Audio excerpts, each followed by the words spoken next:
Okay, so now that we have, this is the Taida rocker arm sitting in, just want to share with you what I did was I made sure that it's two flatheads side that screws the Babel. I'll kind of knock it out so you can see it. They are pretty much facing to my right hand side, you're facing the cylinder head itself. So there it is, and they're tucked right in, so see how it blocks it? So it needs to be flushed. Take a screwdriver here, you can see me. Make sure it's flushed. There we go, that's flushed. And this one doesn't really flush, it just sits in because there's a curved side, and if you twist it, you'll see it does a blocking. So you want to make sure the curved side. So you'll be able to control it. If you need to, you can just get a Phillips and just straighten it out inside a little bit. Phillips or a flathead like I'm using right here. So that's how we adjust to make sure this fits in there. Also, I want to talk to you guys about that since we got this T set only, you know, we call it top dead center only because we adjusted the cam gear ourselves based on the chain and based on the fact that we know that the piston is flush to the cylinder housing. We still want to make sure it's actually in the correct timing because it could be offset a little bit, but not very much. So let's go ahead and make sure of that. First of all, let me get this back into here, and that way I can take you guys on. Again, this needs to be dried in there quite a bit, or else it's going to block the other one. Okay, so there you go. You have to turn this a little bit too. The reason why you have to turn it is you can see in here that if you don't turn it, it will still put a blockage. See that blockage right there? So if you turn it, let's see if I can do this. So you see that little blockage there? So what you want to do is you want to turn it so it doesn't block it.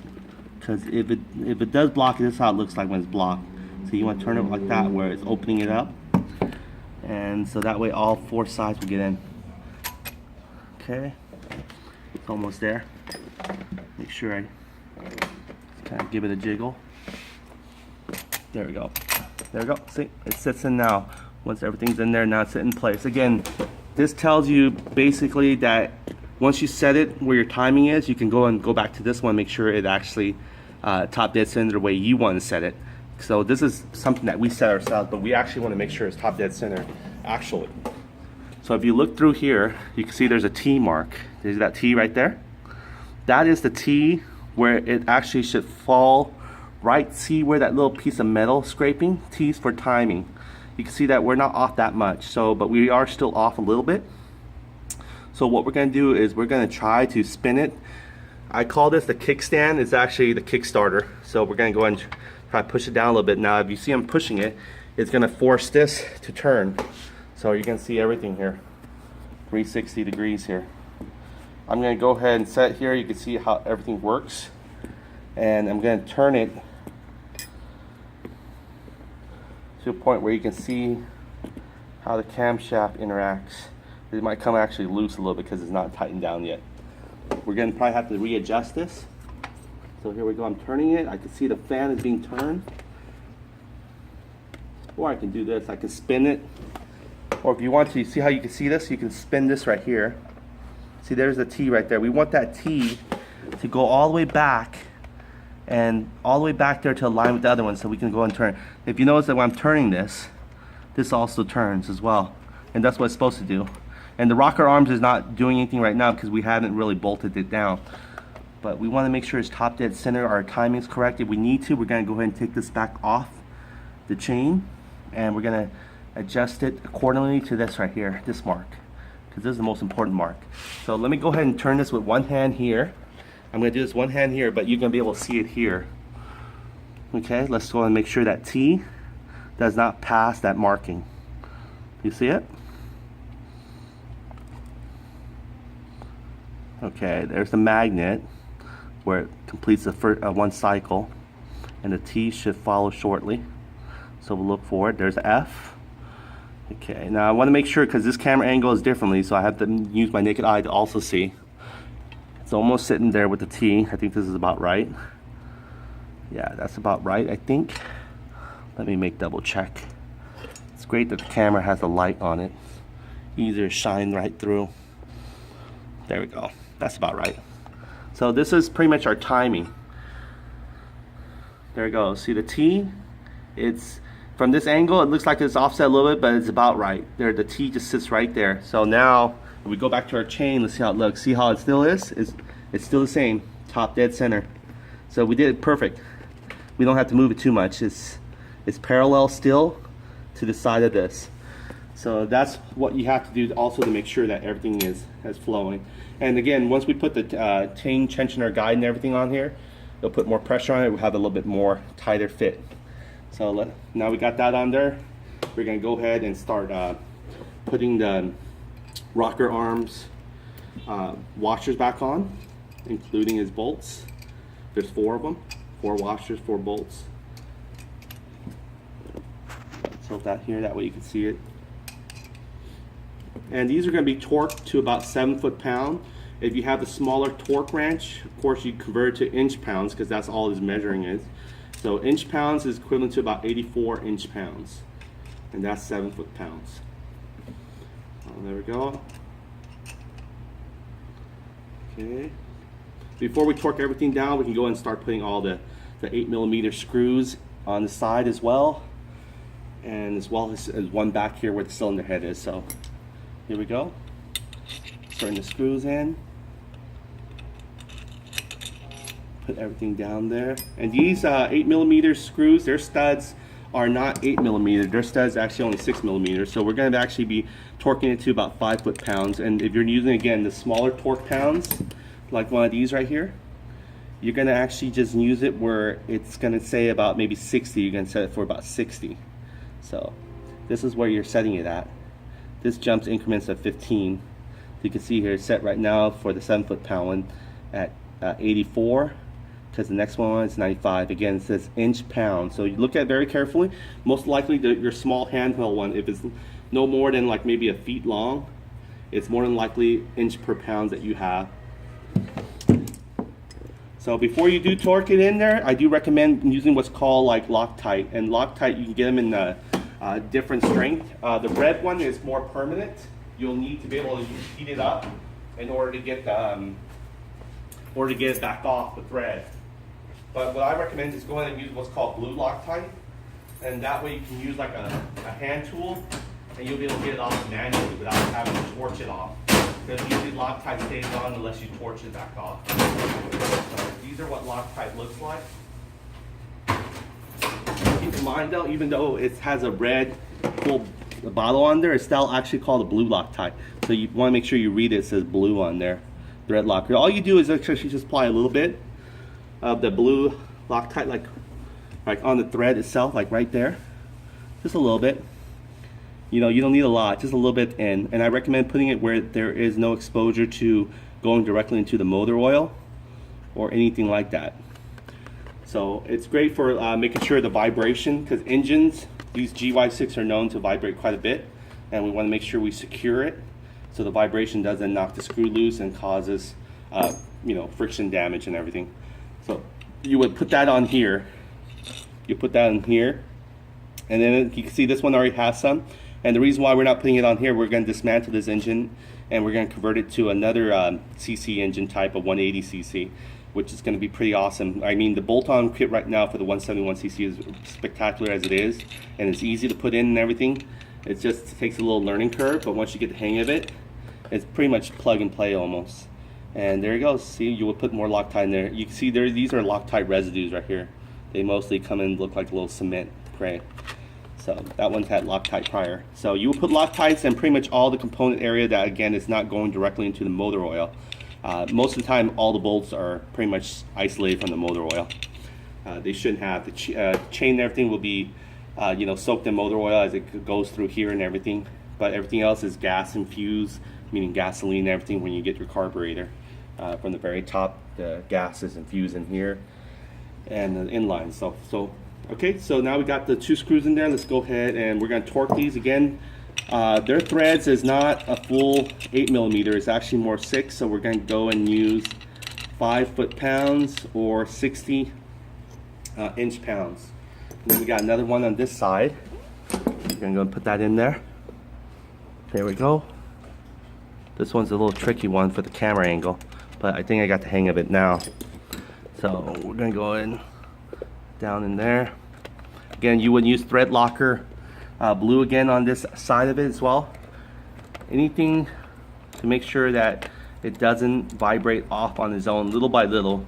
Usually things fall very good loose. Okay, we're gonna get a set our torque wrench shortly, but before we do that, let's just get all the bolts and lug nuts, everything on. So we got everything in here, and also we're gonna go ahead and put our chain tensioner guide here. These ones are very interesting. You can see here how it looks like, the chain tensioner guide. If you were to take a flathead Phillips, you would just kind of soak it in there. And be careful, you want to take a skinny one, a narrow one, because you don't want to strip the threads here that's going to actually screw in your Phillips. So you're going to take a flathead and just enough there. I want to show you how it retracts. So when you turn it clockwise, it starts retracting in. And that's what you will need to do in order to put this onto your king pin. So I'm going to try to do it for you. And by the way, when you do have the Taida cylinder kit, most cylinder kits will come with a brand new chain tensioner gasket. So let's go ahead and get that one out there. I think it's right here. There it is. There we go. You can use that one there. It didn't matter which size. There's a little solid side and then there's a little grease side. Whichever works for you, just lay it right on there. Okay, and then you're gonna maybe be able to do it with one hand, but if not, then you can always use both. There you go. See it coming back off. So let me go and try to do it. You can see it from this angle, from the top. There we go. Maybe I can get this situated here. You can see it a little bit better. Bear with me here. It's kind of get resolution. All right. There you go. Now I'm going to go ahead and put that on there. Again, I won't go in forcefully because of that chain tensioning mechanism. So what I got to do is turn it clockwise, you know, righty-tighty, and it's bringing it tighter in. Once bring it tighter in, I can go ahead and start laying my screws in there. There we go. See how it's going in more and more. Yep. And you might actually have to loosen it yourself too, make it left turn back once you bolt these on, meaning its side screws. So let me go ahead. That was not blocking your view. I try to keep my letters consecutive of how I'm facing the engine. So you can see this one. I'm facing it quite a bit here. Okay, and again, these are going to be torque 8mm, so we're going to do about 5 foot-pounds as well on them. Okay, we got the Phillips as well. That goes in right after. Just hand tighten this as best you can. You can put a little blue Loctite here as well if you want to. Just to keep the oil splashing, because there will be oil debris. Okay. Alright, so we're going to go ahead and set this. Now we're going to start torquing all our 8mm, and we're going to adjust this to about 60 because they're 8mm, so we're going to do about 5 foot-pounds, which is equivalent to, again, 60. So you can see here I'm about to pass the 50 mark, so I gotta go back up now just a little bit over. There we go. And then this is the way to lock it in. It depends on, you know, your type of wrench. So there we go, torque wrench. Yeah, we don't need the extension, it's gonna be a short one. Okay, and usually when you hear it click, that means it's already tightened. There we go. It's just like a little slight click, you don't want to go any further. There we go. So that's actually torqued now to about 5 foot-pounds. We're going to do the same with here. There we go. There we go. All right, and then also we got also this one here as well, this curve area.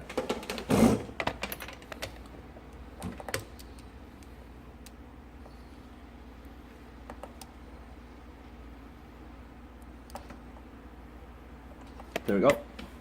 Okay, so now they're all torqued to about 5 foot-pounds. Now it's time for the main torque here. And this one here, we're going to be torquing to about 7 foot-pounds, which is equivalent to 84 inch-pounds. So don't forget the two, that they're different. Inch-pound, torque-pound are totally different. And we're going to go ahead and use an adapter. I could probably do the extension for you to see, but I think this will be fine. Okay, now we're going to go ahead and adjust this. Again, we need to adjust it back to 84 now. So we're going to go ahead and loosen this one so you can allow you to adjust it without forcing it. Okay, it's loose.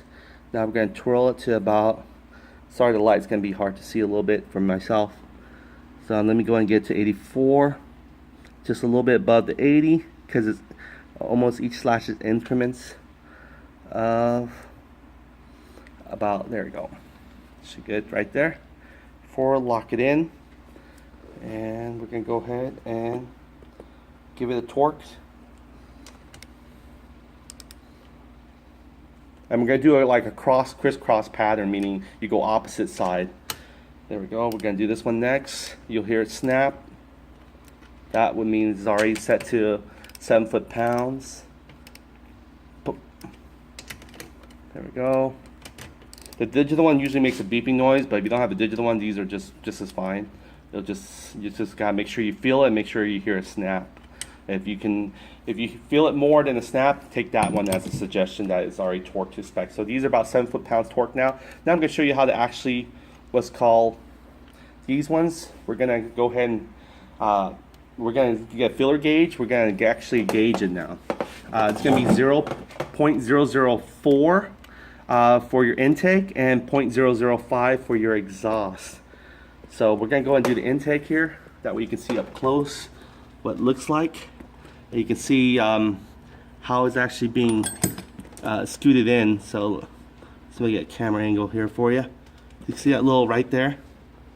That's where I'm gonna go and take the filler gauge here, and we're gonna go and use a 0.04, and we're gonna use a 0.005 on it to make sure it doesn't fit a 0.5.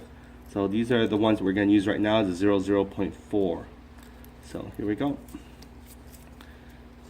This is I left the light on for this shooting so that way you guys can see all the dark areas. So you can see it's very loose. So what you'll need is a 9mm wrench, and what that does is going to go ahead and unloosen the tapping screw. That actually secures it, is the socket that secures it. So we're going to loosen it. Oh, well, first of all, you have to loosen the actual tap itself, and that takes a very small kind of a Phillips. You can see there. Let's see if I go back a little bit so you can see a little bit more of the view. Here we go. So lefty loosey, righty tighty still applies. So we're going to go and turn it to the left to loosen it. We need to loosen it out. In fact, let me loosen the screws first. There we go. Now it's loosened. Okay, so you can see 0.4 is way too loose. So we're going to loosen this lug nut first, and then what we're going to do is we're going to go ahead and tighten this part until it drags. Now it's starting to drag. That's what you want. You want that dragging. Okay, there we go. And then we just tighten this. But if you were to tighten this to the right, it'll move this as well. So you want to hold on to this because you don't want it to further tighten it, and you don't want it to further fall loose when you make it to the left. So what you'll do is you can leave your filler gauge in there, and you're going to stabilize this right here, the tapping screw, because you don't want this to move anymore. You don't want to make it move more to the right or anything. And then you're going to go ahead and take your wrench. I got one of those wrenches that you have to put in completely, which is fine. And I'm going to stabilize this while I'm moving my wrench to tighten it. See, there it is. You see that? Now it's tightened it. I stabilized this tapping part. It still feels kind of loose though now, but let's see if 0.55 will actually fit in it. It might fit in it because it's still kind of loose. So we'll see. Alright, so the light is off now. And let's go and use the 0.55 gauge to see if it fits in. You can see up close, see right there? It will fit in there. And it does not fit in there. I can't barely, oh actually I can. So that, yeah, we don't want that. So what we're gonna do is we're gonna tighten it a little further, and you could probably do this if you already know that it's already almost there. You don't have to hold this down anymore. You can just go ahead and use your 9mm and twist it all to the right, and this will actually screw further in automatically with the bolt going in. So here we go. There we go. Actually, no, it's not. So let's go ahead and loosen it all out. You're gonna go ahead and have the tapping go in a little further. So let's go back to 0.4. Now this is very tight. It's almost locked it in. So too tight, too tight. Very, very tight. There we go. You just want it to drag. You don't want to be gripping too tight where you're having a hard time pushing it. You don't want to, you know, flex your gauge to the point where it looks like it's about to, you know, crunch up. So you just want to be able to drag it. If it's not letting you drag it, then it's too tight. So it has to be just about right. You can see there. Okay, this one feels right. So again, we're going to go back. And as we're tightening it, we want to keep on doing it, making sure that it doesn't fall loose again or pray. There we go.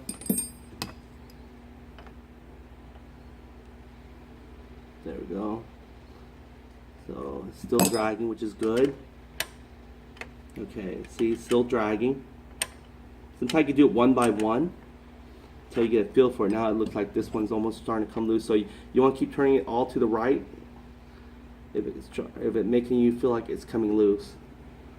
There we go. Now this one's really dragging it. Still, it's good drag. So just kind of play with it for a second there. It's almost there. Okay, then you want to tighten it down, but when you tighten down, it feels loose again. So it's almost like you have to make sure that as you're tightening the other one down, you want to spin the other one over. So that's what we have to do. So let's go and try that way.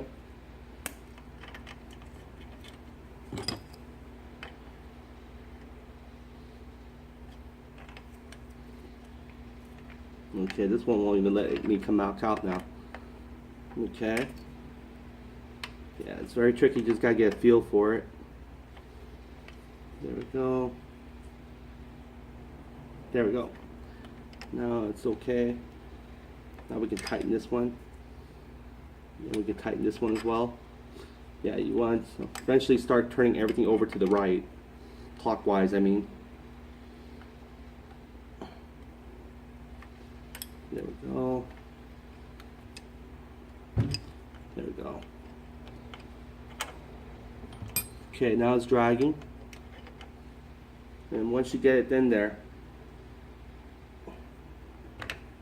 nope, there we go. You don't want it to strip or nothing. And make sure get a good angle of it. Okay, so it feels very loose.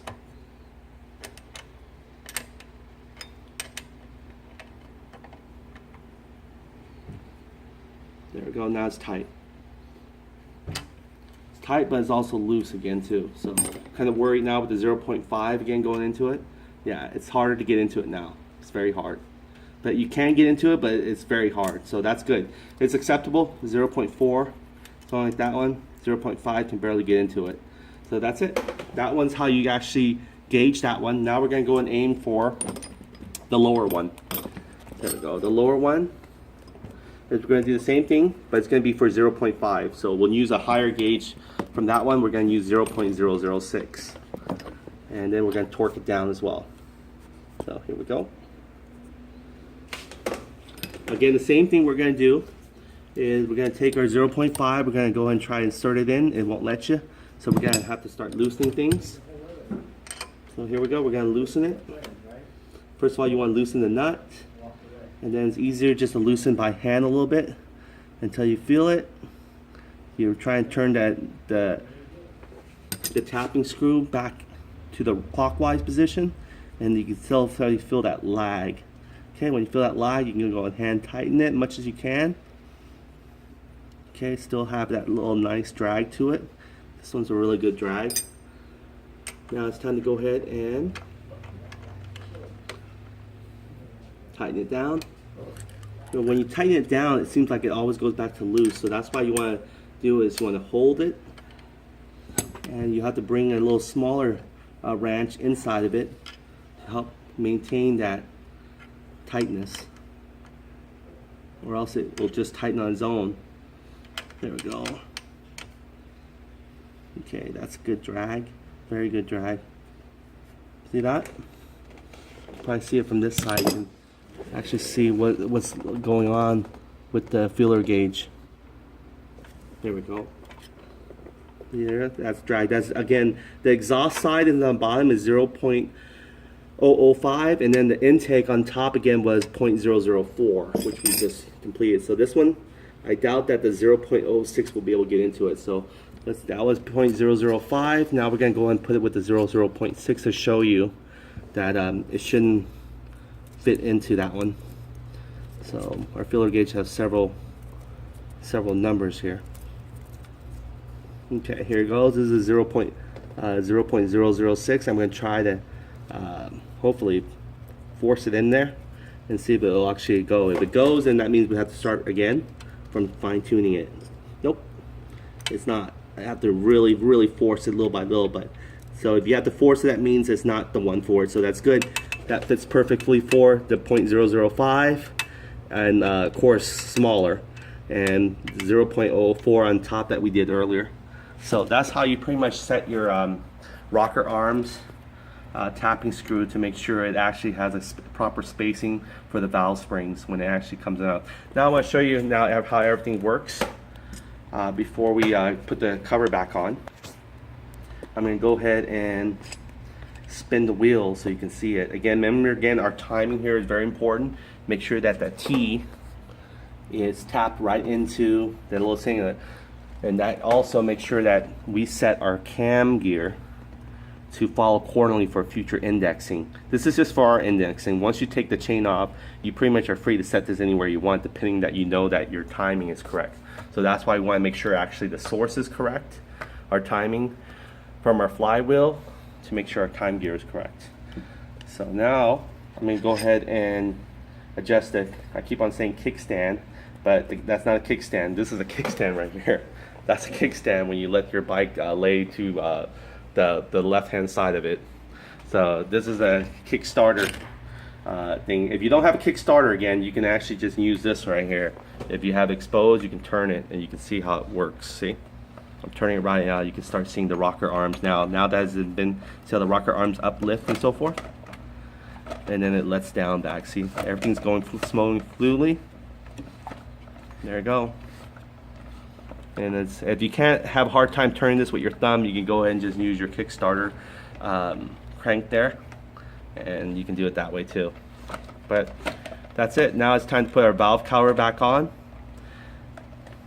and also we got to take the studs out from our old cylinder head, which I did already.